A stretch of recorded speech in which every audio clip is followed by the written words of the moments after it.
Nancy and Tracy, if you'll rise, you're going to take the black ribbon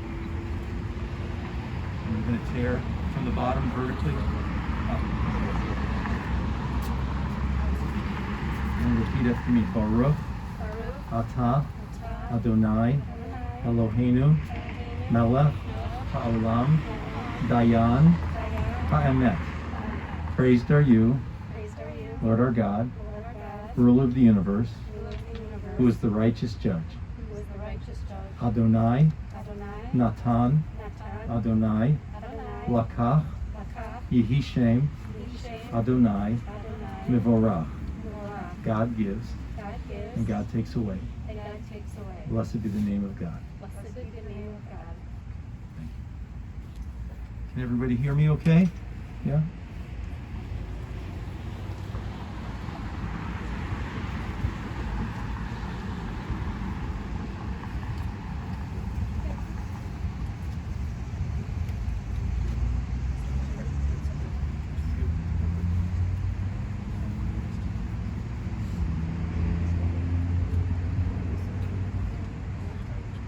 Kol omer krav amar ma'ikra, kol habasar chatzir, v'chol chasto ketzitz hasadeh, yavesh chatzir novel tzitz, ki ruach Adonai nashvabo. Achein chatzir ha'am, yavesh chatzir novel tzitz, udavar Eloheinu yakum li'olam. A voice says, cry out, but I ask, what shall I cry? All flesh is like grass, all of its beauty is like the flower of the field. The grass withers and the flower fades when a wind from God blows upon it. Surely therefore people are like grass. The grass withers and the flower fades, but the word of God endures forever. Mizmor LeDavid. Adonai roi lo echsar binoteshi arvitzeni, al mei menachot yinhaleni. Nafshi yishovev yancheni b'maglei tzedek l'man shemo. Gam ki elech b'gates halmavet, lo ira ra ki ata imadi. Shiftecha u'mishantecha hema yinachamun. The Lord is my shepherd, I shall not want. He has me lie down in green pastures. He leads me beside the still waters. He guides me on paths of righteousness. He revives my soul for the sake of his glory. Though I walk through the valley of the shadow of death, I fear no harm, for you are with me. Your staff and your rod, they comfort me. You set a table in sight of my enemies. You anoint my head with oil. My cup overflows. Surely goodness and mercy shall follow me all the days of my life, and I shall abide in the house of the Lord forever. You know, we sometimes surround ourselves with photographs when we want to remember someone. And sometimes we put the photographs up on the wall, or we put them maybe up the staircase. But sometimes the photos are right here in our heads, and we review them. Nobody else can see them, but we see them internally when we think. We carry them around in our head. I know when you think of your mother at her most comfortable, doing what made her the most happy, one of the photos in your head will be during the Jewish holidays. She loved to make the holidays over at her home, having family, having you there with her, and she loved that. You spoke of latkes and family pastries and your mother. I know you'll also have a photo in your head of your mother in the outdoors, in the sun, traveling, because these are also things that she enjoyed doing. I think you'll definitely have a photo in your head of her selling Saks Fifth Avenue, selling and matching, commenting, being near the action when someone needed an outfit. And I know you'll have about 10 photos in your head of her with all of her grandchildren. Because I know that those will be overflowing in your head. She was always available to your kids, sledding and swimming and on vacation with you. The first person you would call on a snow day from school, right, to spend time with your kids would be your mom. She took part in everything for you folks. Anything you needed, she was there. And she loved it. She said to you she could you knew she could be a bit of a free spirit, and she would regale you with stories from her wild adolescence. I know it was always difficult to verify the historical accuracy of some of those stories, but she told a good one. And you knew she had pride in you. She made sure that no one would mess with her kids, would mess with her girls, certainly not her grandchildren. And you said even in this last period of her life, she would tell the nurse if the nursing outfit didn't match well. Yeah. You know, some people see that when things don't match. Your mom was someone who could be quite engaging and really quite social, but her eyes told her when things didn't match. And she was haunted in life by certain things that didn't seem to match to her. Some of her realities didn't match some of her expectations. Some of her assumptions about where life would carry her weren't matched by what happened. And she was challenged by that. She was unhappy with that. We all have dreams, and not if, but when all of our childhood dreams aren't fulfilled, some of us make an easy transition to new dreams. Some of us do it seamlessly. Some of us do it, but it's a challenge, but we do it anyway. And sometimes it's hard to do because we dwell on what could have been. Your mother did look back in her life and was troubled by it. But whether she recognized it or not, she really did achieve some very special dreams. Having grandchildren think of her as such a fun grandmother who did things with them, that's a dream that not everybody achieves. A lot of people hope for that dream, it never happens. And to live to see grandchildren, period, old enough, each of them, to really appreciate her, that's a dream for some people. That never happens to some people.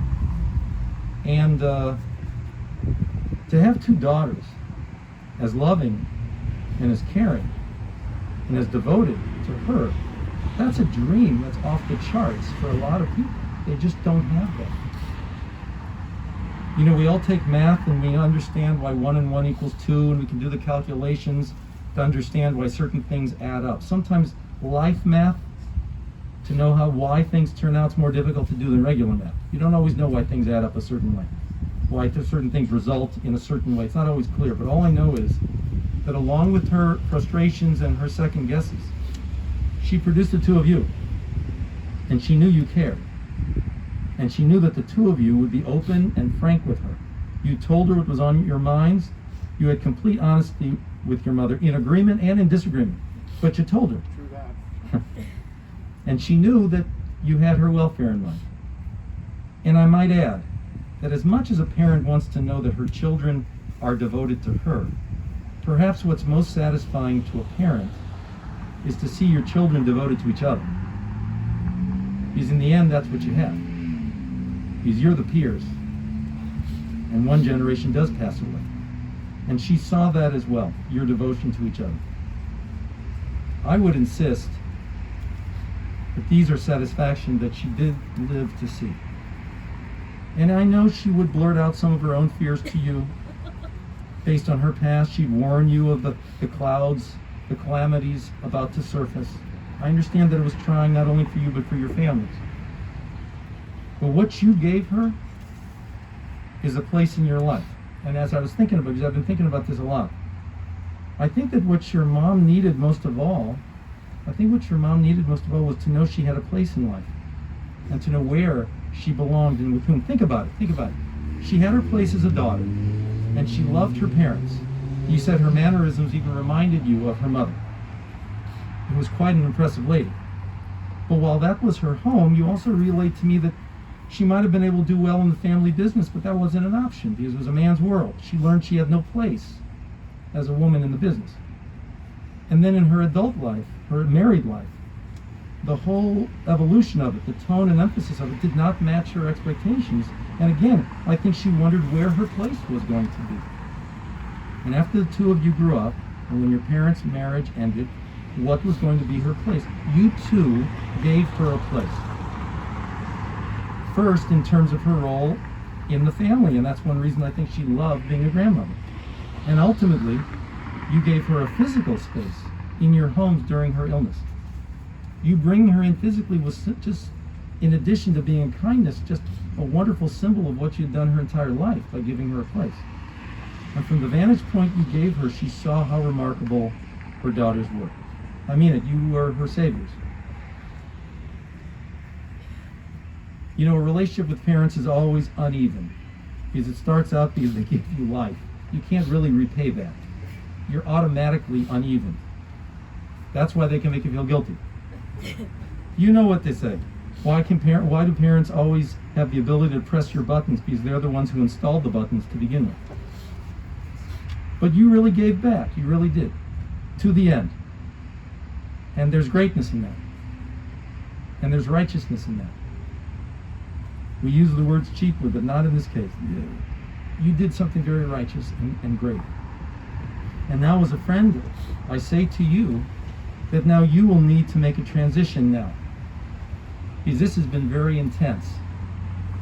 Not just now, but for years. You have done everything and there's no more to do. So be careful, especially now, because you need to mourn. You should be mourning. But your mourning should be a reflection that allows you to feel satisfaction. Your mourning needs to be for you to acknowledge the great mitzvah that you performed. Don't spend your mourning looking back and second guessing. Learn from your own mother's vulnerabilities. Learn from that lesson. That looking back has to be done very, very carefully, or else you'll fall into what haunted her, and that's not what you want. You learn lessons from your generation above you in all sorts of ways, and that's a gentle piece of affectionate advice to you. Your mourning should be feeling the great satisfaction knowing that you loved her and you cared for her, and you two were very righteous people. She lived with a good name, and she died with a good name. Yeah.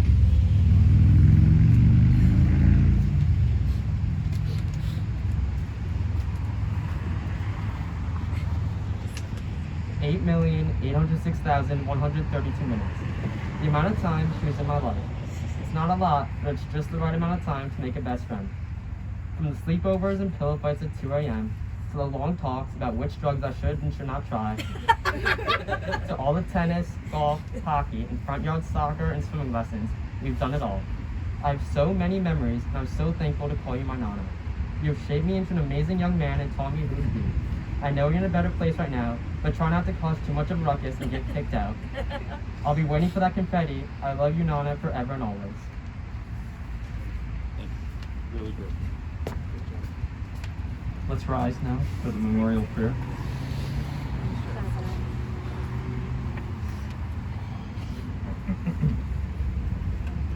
El Mole Rachamim, Shochein Bamramim, Hametzei Menucha Nechona,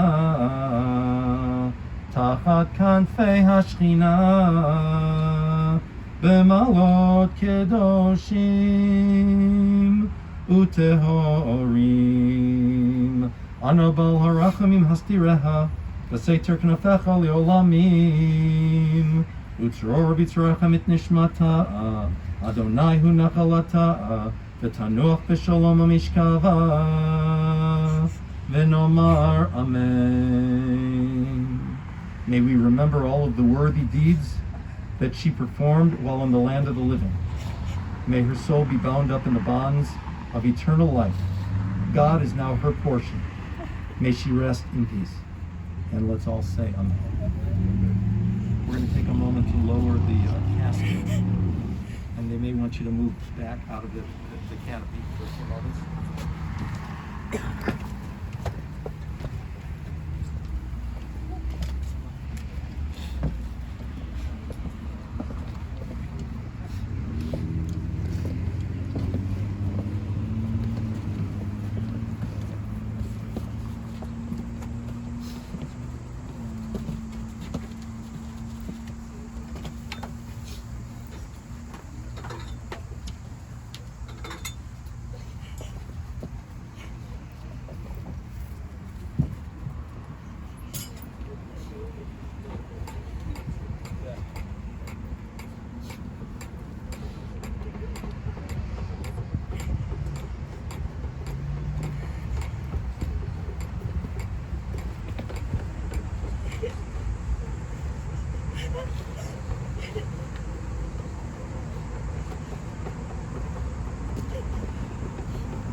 V'yashov ha'afar al ha'aretz k'shehaya, v'ruach tashuv el Elohim asher nitana. The dust returns to the earth as it was, but the soul returns to God who gave it. Grant strength and comfort to those who are mourning. Adonai Natan v'Adonai Lakach, Yehi Shem Adonai Mevarach. God gives and God takes away. Blessed be the name of God. The necessary task of demonstrating the earthquake to take place with or without thoughts of those who love your life. You're getting a start in terms of the accomplishment of this task. So by all means, you're invited to take a shovelful or a handful in this case. You know what? It's almost something that again, it comes together.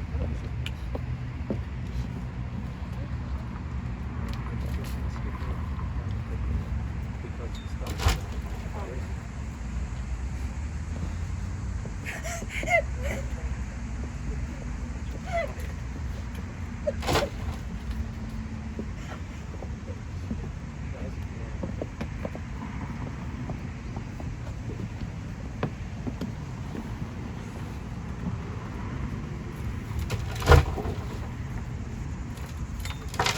If anyone else would like to come forward, we'll take a few moments, just socially spaced from each other as you come up.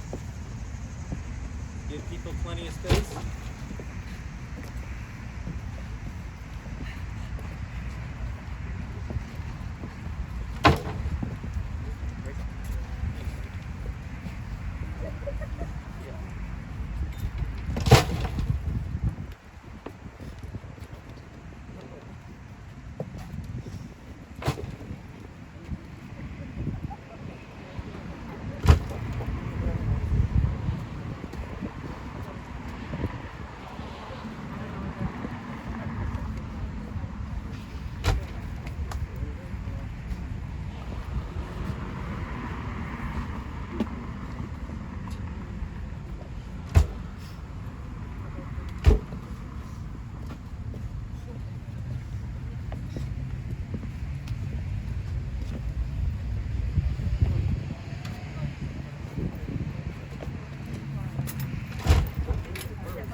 We're going to ask friends after you do this mitzvah, if you remember to social distance, please.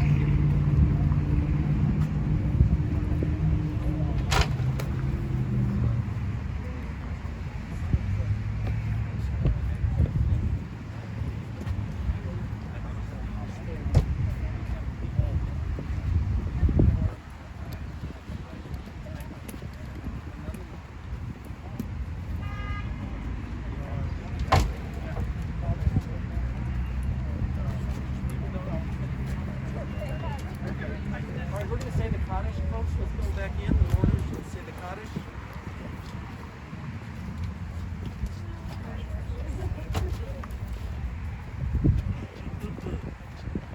You got their cards. Okay, I think you have it on your card. Oh, I see. There are a few more people. Go ahead.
start together the Kaddish on your charts.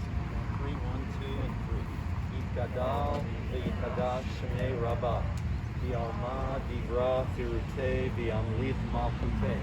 V'chayimchon, V'yomechon, V'chaye, B'chol Beit Yisrael, V'agala, V'izman, Karib, V'maru, Amen.